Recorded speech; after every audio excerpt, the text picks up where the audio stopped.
गांधी जी का 10 जुलाई को यहाँ पर कार्यक्रम है, किस कार्यक्रम में यहाँ पर आ रहे हैं और किस तरह की तैयारियां उनके आने आगमन को लेकर की जा रही? देखिए, जो आज 22 लाख परीक्षार्थी जो नीट पेपर में से वंचित हो गए और उसमें 19 छात्र ऐसे रहे जिन्होंने अपने प्राणों की आहुति दे दी, तो उसी को लेकर के छात्र गूंज के एक अभियान को चलाया जा रहा है, जिसके तहत कोटा में पहला संवाद छात्रों के साथ किया गया राहुल गांधी जी के द्वारा, दूसरा प्रयागराज है, तीसरा पटना है और चौथा दिल्ली में इसका कार्यक्रम का समापन किया जाएगा। अब सबसे बड़ी बात यह है कि जिन 19 छात्रों ने अपने प्राणों की आहुति दे दी इस लाचार, बेबस और भ्रष्ट सिस्टम के तहत, तो देश के प्रधानमंत्री क्या उन बच्चों के प्रति अपनी संवेदना प्रकट नहीं कर सकते थे? थोड़े थोड़े मामले को लेकर देश के प्रधानमंत्री मीडिया में और जनता में आके रोने का काम करते हैं।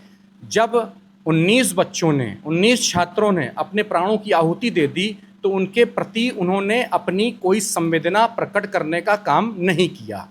दूसरी बात कहना चाहूँगा, अगर आप संवेदना नहीं प्रकट कर पाए तो कम से कम इतना तो कर सकते हैं कि अपने शिक्षा मंत्री, जो भ्रष्ट शिक्षा मंत्री है, उसको हटाने का काम करते। उसको हटाने का भी आपने काम नहीं किया। ये जो सिस्टम है, ये सिस्टम पूरी तरीके से भ्रष्ट सिस्टम है, जिसके तहत लाखों अभ्यर्थियों के साथ धोखा किया गया है। और इसी धोखे के तहत आपने देखा होगा कि कितने लोगों को कितनी परेशानियां उठानी पड़ी है।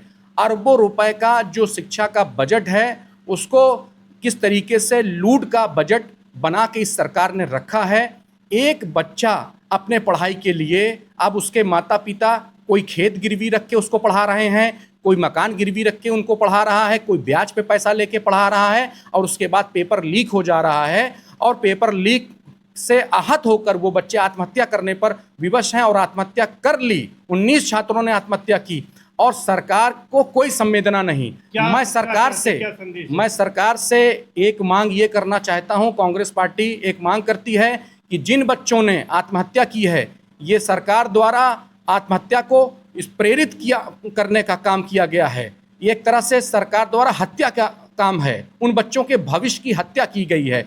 तो मैं सरकार से ये मांग करना चाहूँगा, उन 19 बच्चों के परिवार को 5 करोड़ रुपए की आर्थिक मदद देने का काम करे सरकार सर्वप्रथम, और उनके घर में एक एक व्यक्ति को नौकरी देने का काम करे।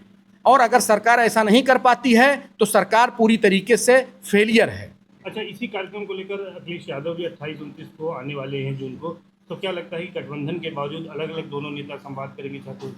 देखिए, अखिलेश जी भी कर रहे हैं नीट को लेकर के, तो कोई बुरा तो काम कर नहीं रहे हैं।